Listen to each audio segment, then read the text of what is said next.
we have the inauguration of the departmental magazine, Antar Dikshit. And it is my distinct privilege to be part of this national seminar on the interplay of media law and NEP 2020 in shaping India's future. Dr. Manish Jaisalji, who has been instrumental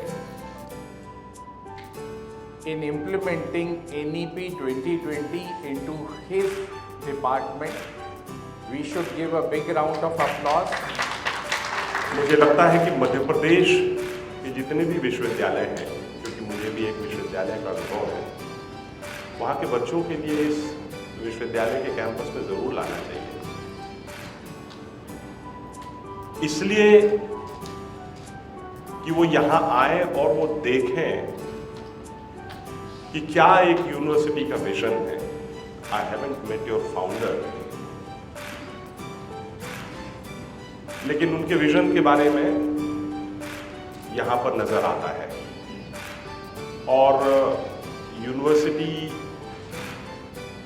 में ऐसा होता है कि जो उसको दिशा देने वाला होता है, अगर उसकी सोच सचमुच में इतनी विशाल हो तो विद्यार्थियों के लिए निश्चित तौर पर मुझे लगता है कुछ ना कुछ अवश्य मिलता होगा।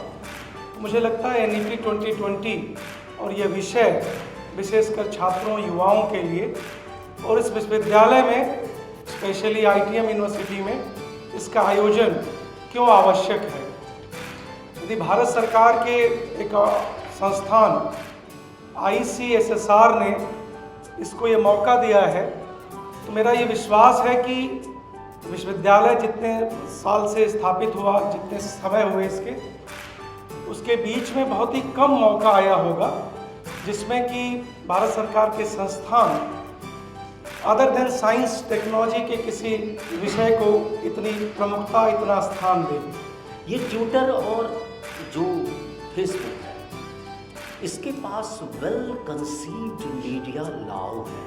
मीडिया लॉ से उन्होंने बनाया कि बड़ी से बड़ी डेमोक्रेटिक और मिलिटेंट पावर वाली कंट्री भी उसको घेर नहीं सके, धाराशाही नहीं कर सके। 2020 में NEP आता है, उसमें इस बात पर जोर दिया जाता है कि जो जनसंचार और पत्रकारिता का क्षेत्र है उसमें जो मीडिया लॉ है उसका जो पारस्परिकता है अन्य विषयों से, चाहे वो राजनीति विज्ञान हो, इतिहास हो, चाहे वो लॉ हो, उससे जो संबंध है उसको ध्यान में रखते हुए आप पाठ्यक्रम का निर्माण करें। श्रुति स्मृति सदाचार स्वस्य च प्रिय आत्मनः एतत् चतुर्विधः प्राहु क्रमपूर्वा महर्षि।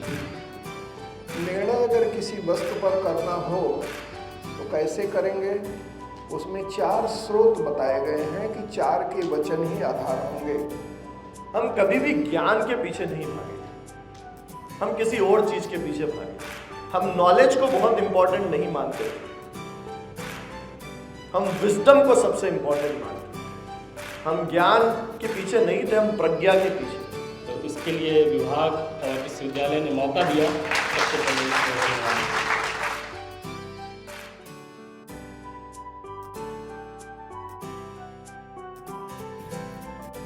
मुझको लगता है अब लॉस के ऊपर क्वेश्चनिंग करने की जरूरत नहीं है। तो ये नेशनल एजुकेशन पॉलिसी जो है वो मेरे ख्याल से रीविजिटिंग एजुकेशन पॉलिसी की बात की जा रही है। The whole modern world which you all are emphasizing upon is relenting only on understanding the meaning.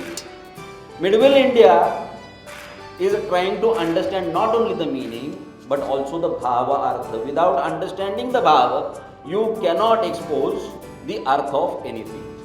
Now moving forward, as a gesture of gratitude, we would like to present the mementos to our esteemed dignitaries.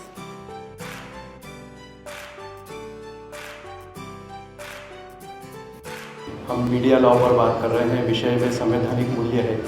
शिक्षक और student मेरे सामने हैं और मैं खुद एक पत्रकार हूँ।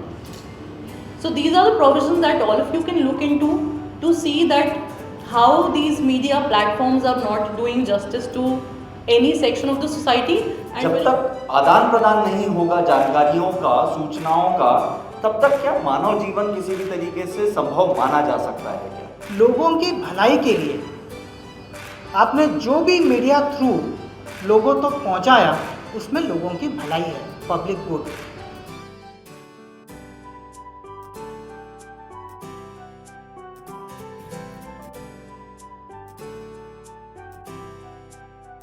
हम भारतीयों ने आज भी विकास और आत्मनिर्भर होने के साथ साथ हमारी अतुल्य संस्कृति और सदियों से प्राप्त ज्ञान से हमारे कर्म के साथ स्व को जोड़ के रखा है।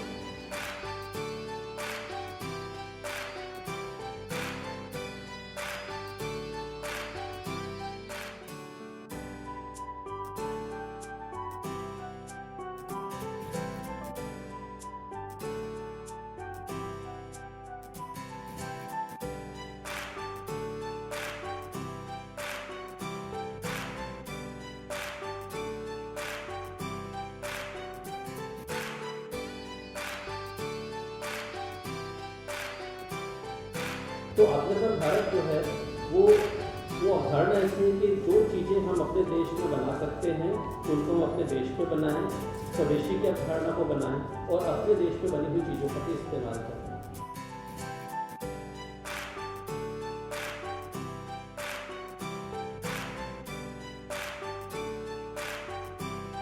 This 2-day seminar on new education policy was a very interactive session, and I hope this will be a very fruitful.